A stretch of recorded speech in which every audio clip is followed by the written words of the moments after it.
భాయ్ సాబ్ you should have patience. భాయ్ సాబ్ నేను 2 గంటలు అప్పులు చెప్తా, ఆస్తులు చెప్తా, నీ లిక్కర్ చెప్తా, నీ కథ అంతా చెప్తా, జర్ర ఒప్పుకోవచ్చు.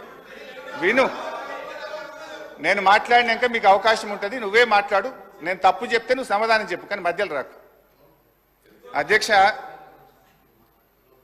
స్టాంప్స్ అండ్ రిజిస్ట్రేషన్ తర్వాత దీంట్లో ఏమంటారంటే గత సంవత్సరం మనకు వచ్చింది 14,295 కోట్లు.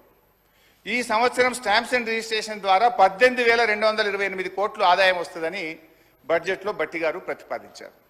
ఎట్లా వస్తుంది? దాదాపు 4,000 కోట్లు స్టాంప్స్ అండ్ రిజిస్ట్రేషన్ ద్వారా అదనపు ఆదాయం రాష్ట్రానికి వస్తుంది, దాన్ని మేము ఖర్చు పెడతాము అన్నారు. నేను అడుగుతా ఉన్న గౌరవనీయులు బట్టి గారు, ఒకవైపు ఏమో మీరు వచ్చిన తర్వాత గత 8 మాసాలుగా చూస్తే మంత్ ఆన్ మంత్ మనకు స్టాంప్స్ అండ్ రిజిస్ట్రేషన్ ద్వారా వచ్చే ఆదాయం తగ్గుముఖం పట్టింది. ఒకవైపు ఏమో రిజిస్ట్రేషన్లు తగ్గుతూ ఉన్నాయి, రిజిస్ట్రేషన్ ఆదాయం తగ్గుముఖం పడితే ఇంకొక వైపు మీరు 4,000 కోట్లు పెరుగుతుందన్నారు. ఏ రకంగా పెంచుతారు?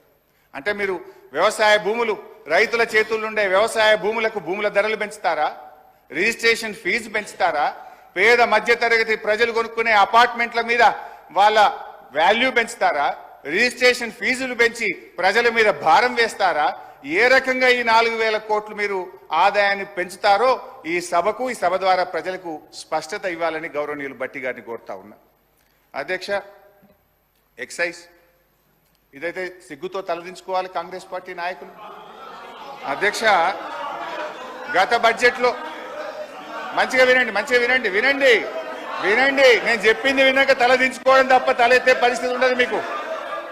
అధ్యక్ష,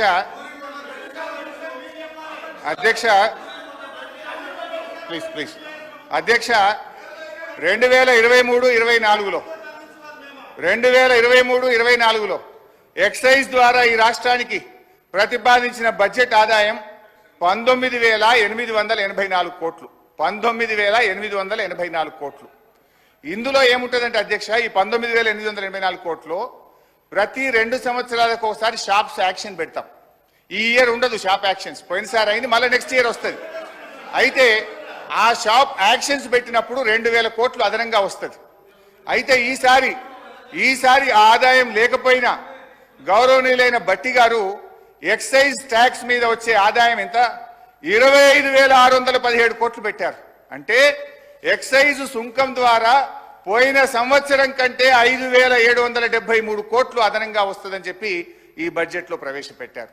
అంతేకాదు వ్యాట్ బై ఎక్సైజ్, వ్యాట్ రూపంలో మరో 2,760 కోట్లు ఎక్సైజ్ మీద ఆదాయం ఎక్కువ వస్తుందని పెట్టారు.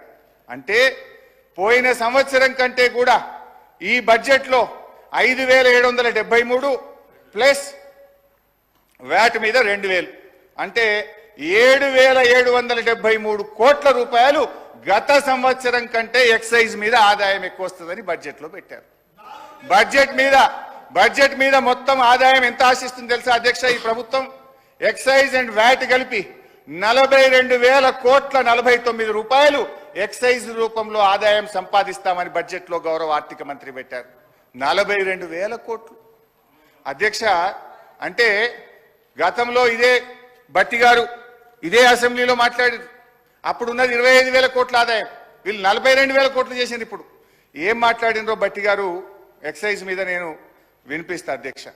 అంటే ప్రతిపక్షంలో ఒక మాట, అధికారంలోకి రాగానే మర్చిపోతారు.